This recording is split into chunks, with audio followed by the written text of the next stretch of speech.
It's great to be here today and to talk to you. I'm passionate about designing with older people, not just for them, and I'm passionate about making our environment a better place to grow old. Now, we might think about older people as something other, but in fact we're all on a journey of ageing. And in fact, when we're thinking about ageing, it's actually about design for your future self and for the people you care most about, who may in fact be your mother, your grandmother, and your children. So one of the reasons that I'm passionate, I guess, about designing for older people is that if we design for and with them, we actually include more people.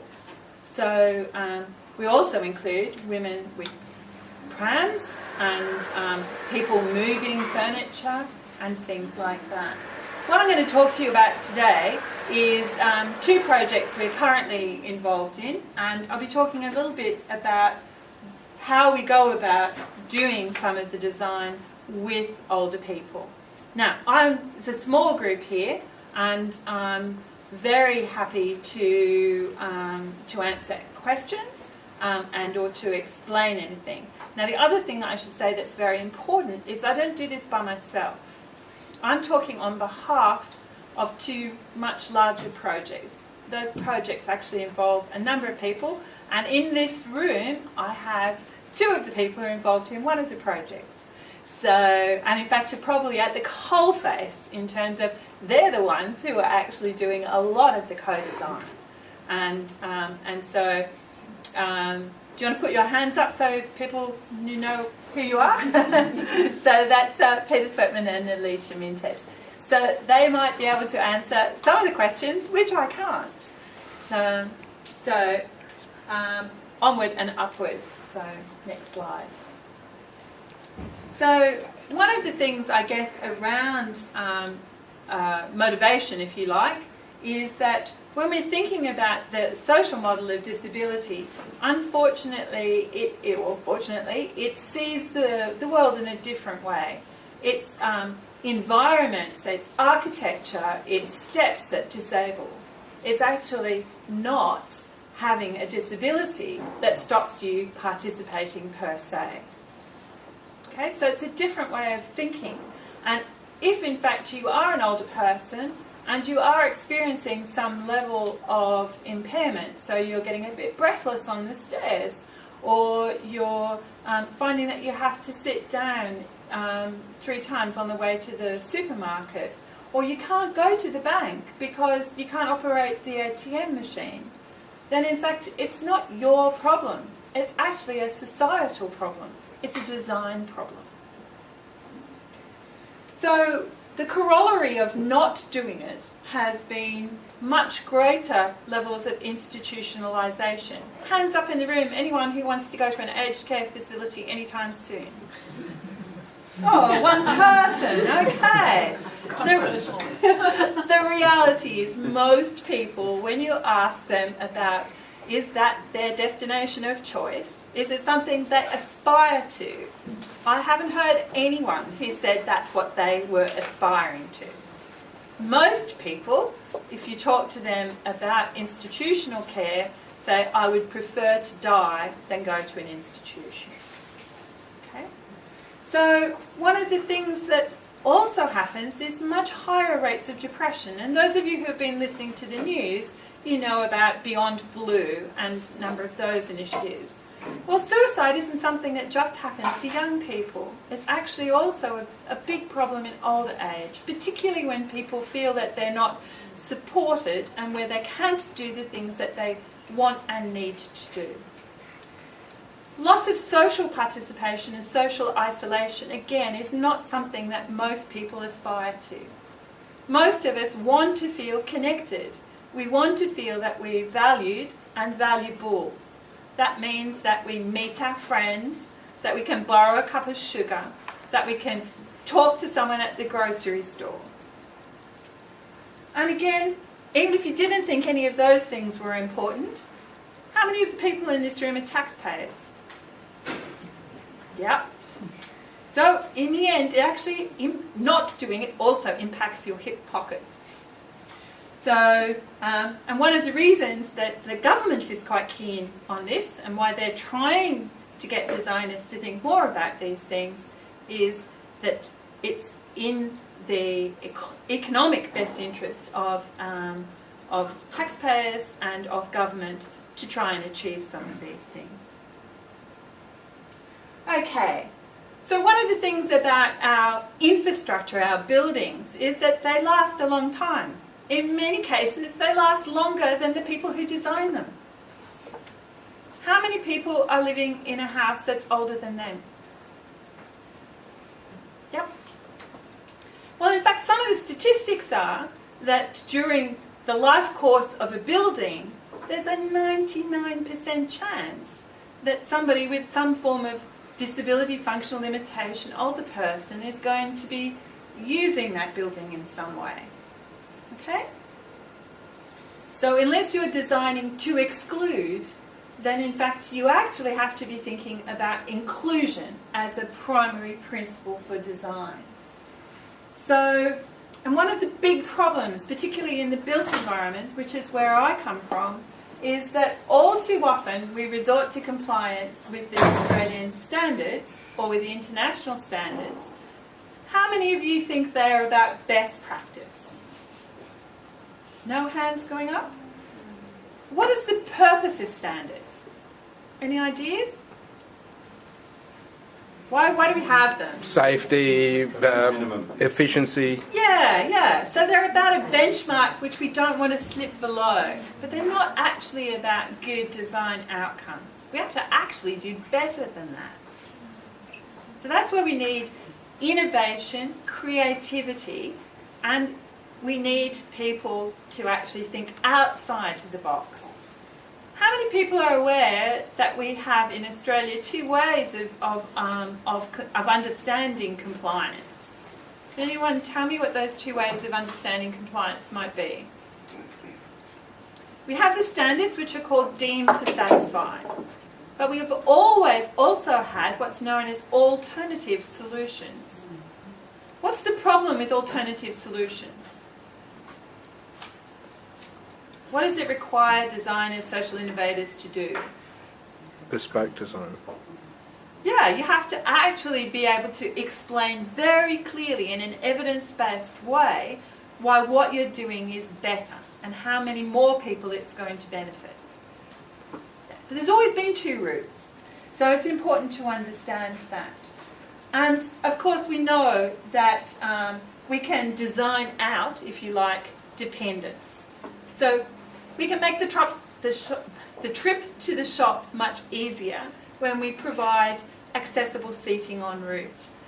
We can provide a pathway which makes it easier for people to travel. In other words, it's more even. There's less likely to be slips or trips.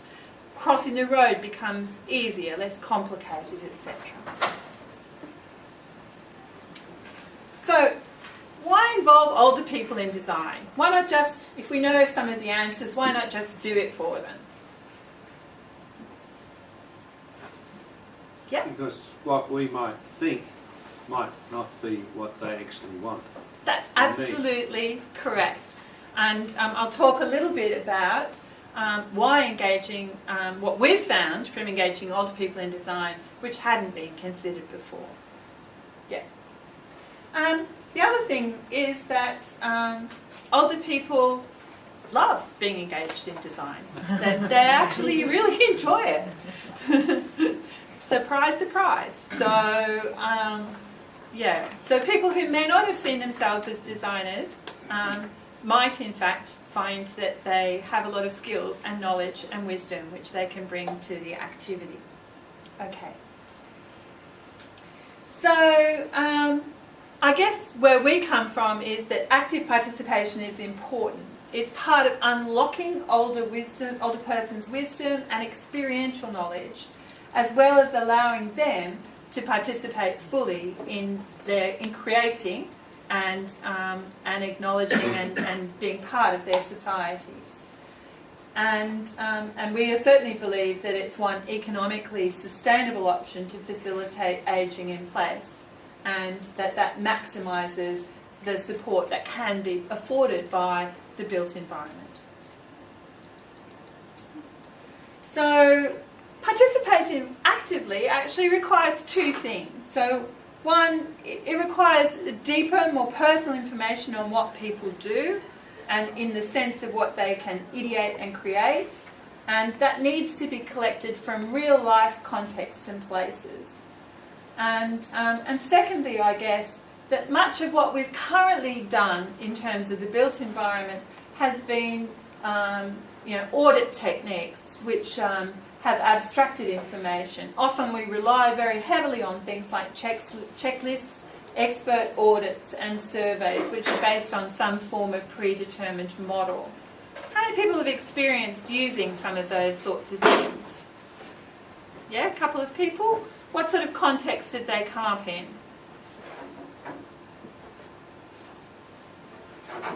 Just generally,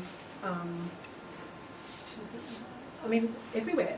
It's the standard, really.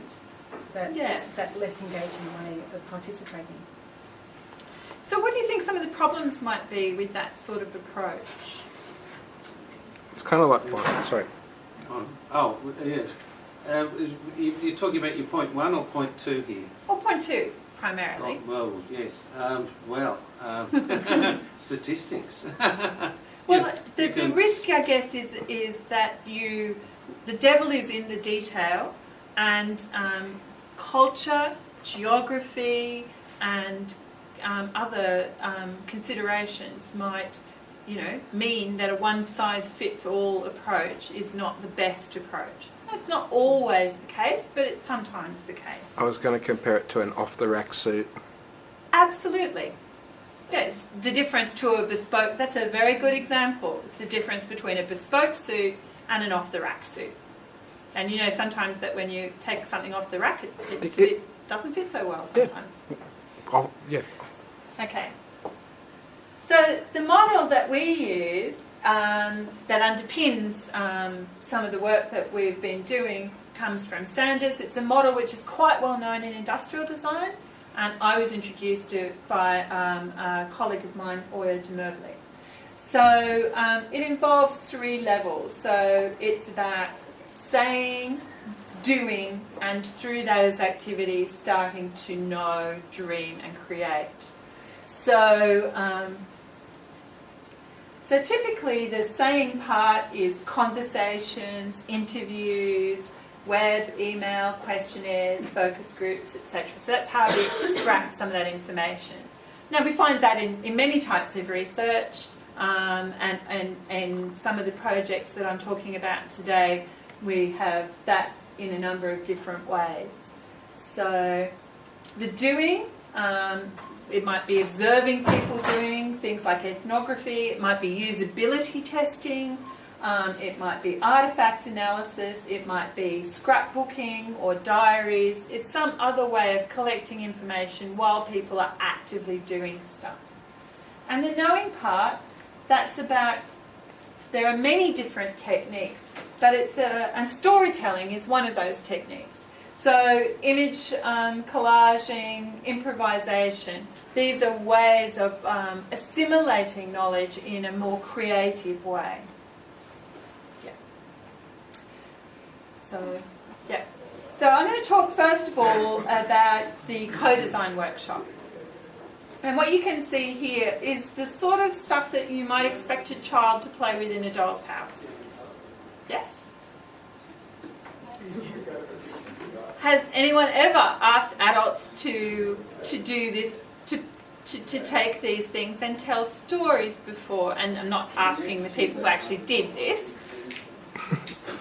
But one of the things about using objects in this way is that people are able to take a step back and they're able to tell things which, if you ask them to talk about themselves, they wouldn't be able to do. So in this particular case, at one of the co-design workshops, and the co-design workshops are much broader than any one activity, In this case, for the Karoma project, which is a project which is about bathrooms of the future, it's about creating a whole new line of products which will be available to all Australians and which will not be marketed as being special or unique, but will in fact have been designed with older people. So this was just one activity which we used to try and understand how older people were thinking about their bathrooms, and it was a doing activity which involved storytelling. So in other words, they could select any of the objects on the table and put them together to tell a story about what they thought was good or bad or aesthetically problematic about their bathroom experiences. And you can see that's actually what they're doing in this picture. And it was surprisingly effective, and maybe Alicia and Pete want to talk a bit more about that, or maybe you'd like to make a comment about that activity. I'll just cut briefly. No, it was, as Catherine was saying, it was really great. People opened up, they combined things that had happened to themselves or to friends or worries and fears, and had this great little interactive stories. And I was a bit worried initially, kind of thinking that it might be a bit childish, but everyone got right into it and had a lot of fun. So the picture you can see there, there's actually a cockroach that's coming underneath the bath that then caused the woman to fall out of the bath and hurt herself. And that, of course, is a real life story. Yeah. That really did happen to one of our participants. So, so that's one way of engaging in storytelling and doing. Okay, so in this case, you can see that all of the elements are involved. We have conversations, we have image collaging, we have storytelling, we have diaries, and we also have some observation. Another case study is a completely different project which was funded through the new Department of Family and Community Services, in other words the New South Wales Government, and that's around older people in regional town centres. So, and that's about them redesigning their town centre so it's more age-friendly. Has anyone heard about age-friendly town cities and that sort of movement? Yeah, okay. So it's part of that. So what we've been doing in this case is we've actually been working with electrical engineering, and we've been developing an iPad app for use by older people in terms of giving information to local government that can be then used for planning and for pricing and for change of the built environment. And you can see here in this particular picture we have Ollie, who's in the front, and she's the honour student who designed the first version of the iPad app. And you can see some of our older participants from Tweed Heads. So Tweed Heads is where, in fact, we did one of the pilots for the walk and talk. Okay, so what you can see here is that we have what we might call an audit screen.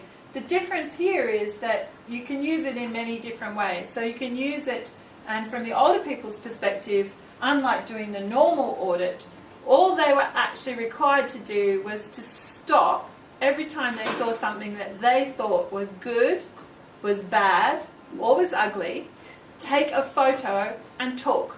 And all of that was recorded on the iPad and data mined, and that then was what is communicated with council. So the more traditional approach is the audit approach, where you're looking at object compliance. But in this case, we discovered a lot about what older people thought. One of the things, I guess, about object compliance is that there are no checklists which actually look at what's good. So we learnt a lot about what was good, which nobody had gathered data on before. Yeah? Just interested in why an iPad app was chosen specifically in a rural There's a couple of reasons. One, I guess, is in terms of technology. If you look at the statistics in technology uptake for older people, the oldest older people are the highest uptakers of things like the iPad. Most rural and regional town centres, not in all parts of Australia, in fact, there's reasonable Wi-Fi access. Certainly that was not a problem in the towns which we did the pilots with. So one of the things, I guess, about this is that it allows you to GIS pin the walk route, and you can immediately visually see, using a traffic light colour system, whether in fact it's good or not so good. So in this case, green is good, red is bad, and orange is so-so. So you can look at a number of routes in a way which previously, I guess, we haven't been able to, because you can then make a very quick visual comparison. And if you're an older person and you wanted to take the best route, it's quite easy to work out which one is better. So again, in this case, we've got what's known as a walking focus group. Again, we've got observation and usability testing, and then again, we've got some image collaging. So we learned a lot from doing these things. So some of the knowledge that we generated, I guess, is we debunked the preconception that older people are uncomfortable with unfamiliar technology. So many of the older participants hadn't actually used an iPad when they were involved in the trials, but that didn't stop them participating and being quite comfortable in participating in that sort of technology. Yep. How did you check that that was the full penetration? There might be a lot of old people that you're actually not talking to. We're not claiming that. What we're claiming, I guess, is that of the people that were involved, that was not an issue. Are they all the target audience, though? Are they all the target audience? I'm not claiming it's the whole population of Australia of older people or anything like that. I'm just claiming for your particular. Yeah, I'm claiming from the co-design groups that we have run, where people have been introduced to unfamiliar technology. And Alicia, you might want to give an example of how we dealt with that with the bathroom co-design group. Well, one of the last sessions we ran was all about technology and materials, and everybody was incredibly interested. So it is, as Katie's saying, it isn't a representational sample, but they're very interested, and they're engaging with the Connect and with sort of 3D motion capture. And yeah, they had lots of ideas and plans for it. So yeah, I mean, I think if people have never actually touched something and seen it, then it's hard for them to engage or conceive of it. I mean, for instance, one of the things that we did in the co-design group was, and Alicia took a lot of responsibility for doing this, was she gathered a whole bunch of materials which people may not have been familiar with. So bricks, for instance, that drain automatically. Rubbery materials that could make a basin squashable instead of a hard vitreous surface that we're normally familiar with. So by introducing those materials, but without doing that in a way where they were pre-configured objects, it gives people the potential to think about creative innovations which they may not have previously thought of. Pete, do you want to add a comment to that? Just the sort of people that volunteer to be in a co-design group are people that are interested anyway, but they're coming at it from the perspective of being an older person and knowing older people. So, they're not representative of all old people that are out there, but they provide insights that would otherwise be unavailable. Otherwise, the convention is people in their 20s and 30s before it was assuming it's about old people. It's a big contrast when you've got people there that are living that the experience. Yeah. And certainly our personal experience is that active participatory design is something that is valued by the older participants. They look forward to coming to the co-design sessions. And in this case, they've actually committed to coming for 3 years. So, some of the other things that we learnt is that obviously trust is important, so people have to feel safe. So it's really important emotionally and physically that you take time and that you plan for and design for that to happen. Context is important, and obviously built environment development strategies need to be sensitive to older people's needs, which may differ in relation to history, geography, culture and gender. So, and there are some things, for instance, which people might be uncomfortable talking about if in fact you're unable to create an environment where there's trust and where those sorts of things are appropriately explored. Again, engaging older people in creative activities is enhanced by their ability to visualise alternative outcomes and perspectives. And training in what is technologically possible now and in the future may also be required when you're asking older people to be creative. So in other words, you need to create a not business as usual frame. Okay.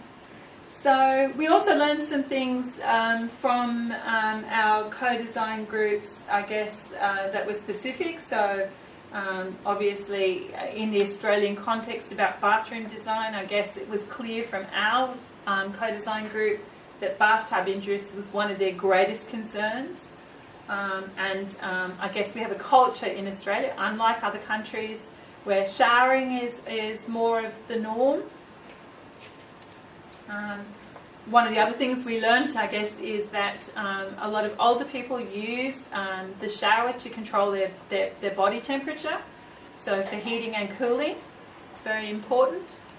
And in terms of the case study too, obviously the thing that stood out in terms of the thing that they had the most problem with at the moment was things like the quality and safety of walkways and footpaths along the walking route. So from their perspective, that's what was the biggest barrier to them. Yep. Anything on widths? I know with wheelchair I think we might access. I think we might just hold the questions until after the presentation. Just otherwise, we're not going to get through all of the speakers. Oh, okay. Sorry. It's okay. Active participation of older people early in the design process involves their democratic collaboration with designers and their training in the related field, and that's something I guess that we would advocate for. And last but not least, questions, but maybe we'll leave them until a bit later. Yeah, I think Jackson, we're going to do the panel, or we're going to have questions afterwards. Well, I personally have to go, Okay. but Alicia and Pete can stay and answer questions later. With time, because I wasn't sure what was happening because Lauren has to leave early. But if you have any questions for Catherine, it'd be good to fire them off now. But just try and keep it brief so that we can keep on time. So I'm just interested in terms of the rooms, are they taken into the actual physical structure and also considered in like rehabilitation structures? For example, obviously footpaths are a real issue, like any real crack they can fall over in terms of actually, and that comes from balance, that's why they're walking so low to the ground. Is that data taken into helping people to reconsider how older people use their balance to be able to walk and keep the feet up? We're not interested in a biomedical rehabilitation perspective. We're interested in a design perspective. So in the 2 case studies I talked to you about, the participants have been so-called healthy older people. I say so-called healthy older people because that's how they would describe themselves. The reality is that, in fact, they do have some level of impairment and therefore are representative of their cohort. But when you look at things like, you know, if you ask them, you know, do you have any problems? Oh no, I don't have any problems. What medications are you on? And then you'll get a list. So does this study inform back with the council, for instance, are these footpaths safe? It informs from the, it's from the perspective of older people. So it's not my perspective, it's not, you know, I'm not making a judgment about their balance. I'm reporting back what they said they had an issue with. And in the end, the council has to integrate that with all of the other information that they have to make an informed decision about allocation of a budget, which is about, you know, how much they have for road improvement or whatever. Yeah. Thank you so much. Pleasure. Catherine.